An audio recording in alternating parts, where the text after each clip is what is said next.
So, Chris talked last week in his message about hearing the voice of God and how we know that it's God who's speaking to us and what God's voice sounds like.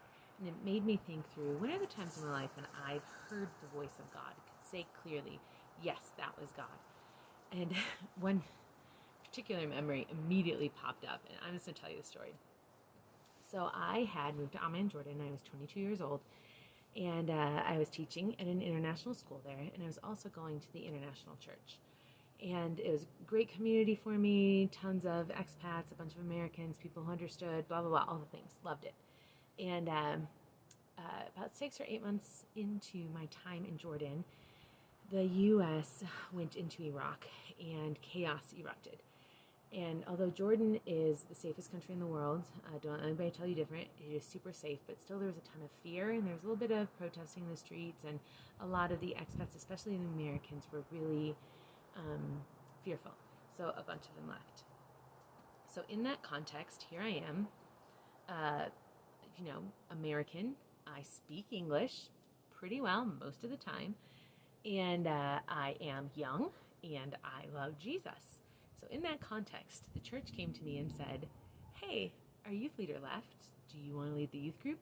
And I was like, yes. I say yes to that, right? Yes. So I found myself leading a youth group of 20 or 30 kids, junior high and high schoolers, and I had no idea what I was doing. And I remember, especially those first few months were so hard. I would be like, I'd come home from working, teaching all day long, which a few teachers know, that's hard work. Teaching, lesson planning, grading, all the things. And I'd have to come up with something for the youth group that was deep and insightful and would be meaningful to their lives or whatever. And it was just, the pressure was really hard on me, and I dreaded it every week.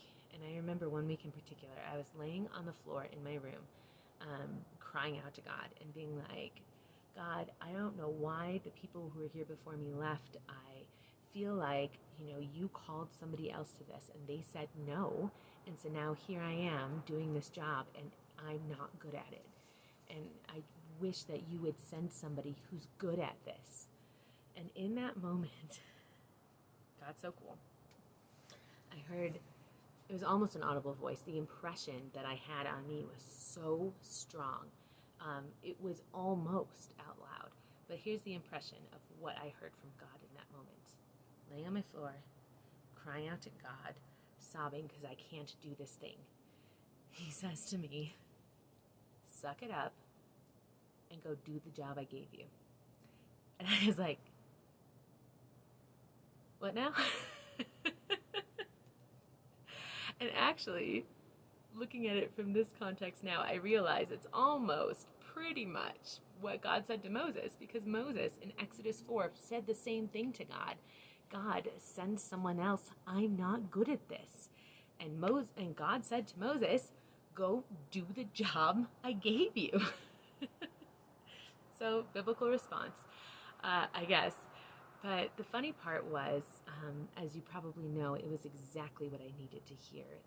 What sounded harsh was God's kindness to me, because it changed my perspective and made me realize what I was doing wasn't recognizing my shortcomings and my lack and being, sorry for them. I was having a pity party because I wasn't good at this thing yet, and I didn't want to grow into it. And I didn't have the skill set yet, and I didn't want to learn it because it was hard. And God, in his wisdom, said to me, suck it up and go do the job I gave you. And just that changing of perspective helped me set both feet fully into the job that I was called to, really, while I was there, and give these students my all. Instead of whatever was left over after I was teaching all week, I started prioritizing. I'm going to pay attention to the students and see what they need to hear and study the Bible and see what words of God are applicable to their growth and meaningful to them. And prioritizing it, I suddenly found that I was getting better at it.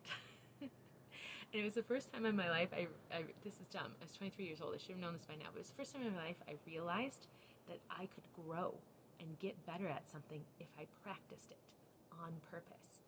And it was revolutionary to me, and also a really good skill to have, like understanding that you can grow, and if you persevere, you will get better. But the youth group ended up going from this thing in my week that I dreaded to the thing in my week that I loved. And I ended up extending my time in Jordan, not because I loved teaching so much, although I did really like teaching. It was really fun, but because I loved this youth group so much. And it was life-giving for the students, and it was life-giving for me. And I just look back on that moment, laying on the floor in that room in Jordan, and praise God that he didn't say something sugary sweet, but he was wise, because he is infinitely wise, was wise enough to know that what I needed to hear was suck it up and go do the job I called you to. So if you hear that from God, again, you're in good company. Me, Moses, I'm sure there are lots of us. There's wisdom in God's voice, even when it doesn't sound like what we want it to sound like.